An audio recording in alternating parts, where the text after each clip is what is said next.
अस्सलाम वालेकुम दोस्तों मैं आप सबको अपने चैनल में खुश आमदीद कहता हूँ। मेरे शौहर यूके गए हुए थे।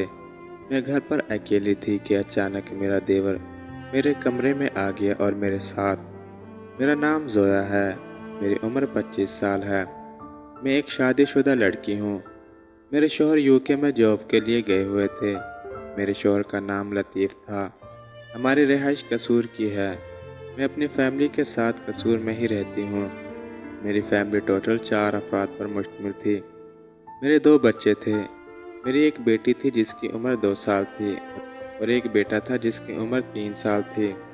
मेरे शौहर यूके में ड्राइवर की जॉब करते थे और तकरीबन 6 साल बाद ही घर वापस आते थे। मैं अपने शौहर के पीछे बहुत उदास हो जाती थी और मुझे मेरे शौहर की बहुत ही ज़्यादा कमी महसूस होती थी।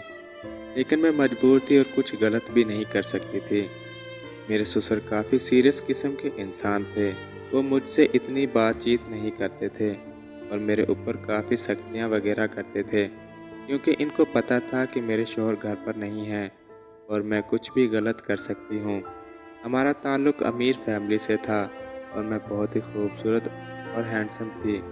तकरीबन पूरा मोहल्ला मेरे ऊपर मरता था, लेकिन मैंने कभी किसी को लिफ्ट नहीं करवाई थी क्योंकि मैं जानती थी कि अगर मेरी सास ससुर या मेरे शौहर को मेरे ऊपर शक हुआ तो वो मुझे सीधा तलाक देंगे और शायद मुझे ज़िंदा भी ना छोड़ें। इसलिए मैं फैमिली की पाबंदियों की वजह से कभी भी किसी से ताल्लुक़ नहीं बना सकती थी। मुझे रात को मेरे शौहर की कमी महसूस होती तो खुद को सुकून दे लेती और सो जाती थी। मेरे शौहर के 3 भाई थे। मेरे शौहर की उम्र तकरीबन 30 साल थी और छोटे भाइयों की उम्र तकरीबन 25-27 साल थी। मेरे शौहर के छोटे भाइयों में से एक देवर जी की अभी शादी नहीं हुई थी और वो इस घर में आने से पहले कराची चले गए थे। लेकिन मेरे शौहर के जाने के बाद ही मेरे देवर घर आ गए थे। मैंने जब अपने देवर को देखा तो पहले ही नज़र में इस पर दिल हार बैठी थी। इसका नाम अनस था। अनस बहुत ही ज़्यादा खूबसूरत और भरपूर जवान था। अनस को देखकर मेरी नीयत बदल गई थी। मुझे अपने शौहर की कमी को पूरा करने के लिए मेरे देवर जी मिल गए थे। घर की पाबंदियों की वजह से मैं बाहर नहीं निकल सकती थी और जब मैंने अनस को देखा तो मेरे होश उड़ गए थे। वो इतने खूबसूरत और नौजवान थे कि कोई भी लड़की इनको देखकर दिल हार बैठती थी। मेरा दिल इसी वक्त कर रहा था कि मैं अनस के साथ कुछ करूं, लेकिन हम फैमिली में इकट्ठे रहते थे इसलिए मैं मजबूर थी। हमने शाम का खाना बनाया और मैंने अनस के लिए काफ़ी अच्छी डिशेस बनाई थी। मेरे देवर खाना खा रहे थे और साथ में खाने की तारीफ़ कर रहे थे, लेकिन मेरे सास और ससुर मेरी कोई तारीफ़ नहीं कर रहे थे। इसलिए मेरे देवर अनस भी मेरे सास ससुर से नाराज़ थे कि वो मेरे साथ इस तरह का रवैया क्यों रख रहे थे। शाम हुई तो मेरी सास और ससुर ने अपने भाई के पास जाने का इरादा बनाया, जो दूसरे शहर लाहौर में रहते थे। मेरे लिए ये बहुत बड़ी खुशखबरी थी क्योंकि मैं तो पहले ही चाहती थी कि मेरा देवर मेरे पास रहे और अनस मुझसे कुछ दिल की बातें करे और मैं इसके साथ मियाँ बीवी वाला ताल्लुक़ आगे बढ़ाऊँ। मेरे सास और ससुर जा रहे थे। मेरे सास और ससुर ने हमें बाय कहा और चले गए थे। घर में मेरे 2 बच्चे, मैं और मेरे देवर ही रह गए थे क्योंकि इनको पता था कि इनका बेटा अनस अब घर पर आ गया है। इसलिए मेरे सास ससुर को मेरी कोई परेशानी नहीं थी।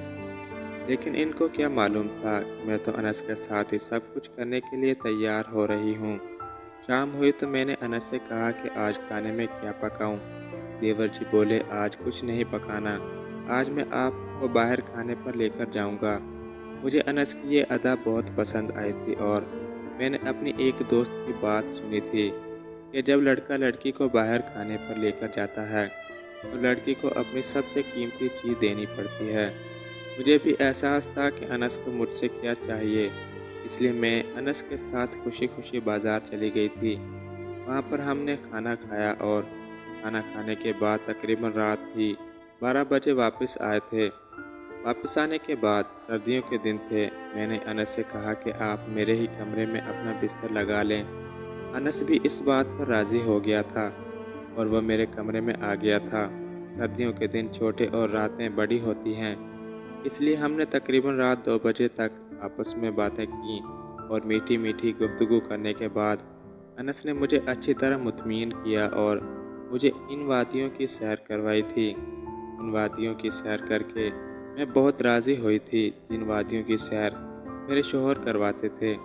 اس کے بعد تو میں انس کی دیوانی ہو گئی تھی اور ان کے ساتھ ہر وقت وہ تعلق بنانے کے لیے تڑپتی رہتی تھی۔ 3 دن ہم نے بھرپور ٹائم پاس کیا تھا، پھر میرے ساس سسر واپس آ گئے تھے، اس لیے اب ہماری موجیں ختم ہو گئی تھیں۔ 10 دن بعد میرے ساس سسر نے دیور جی کو بھی کام پر بھیج دیا تھا اور میرے شوہر چھٹی پر آ گئے تھے، اس لیے میں نے اپنے دیور کے ساتھ وہ سب کچھ بھلا کر اپنے شوہر سے محبت کرنا شروع کر دی تھی۔ اس طرح میں اپنے شوہر کی غیر موجودگی میں اپنے آپ کو سکون دلاتی رہی۔ ہاں تو دوستو، کیسی لگی میری آج کی کہانی؟ اگر میری ویڈیو پسند آئی ہے تو ویڈیو کو لائک، شیئر اور سبسکرائب ضرور کر دیں۔ شکریہ۔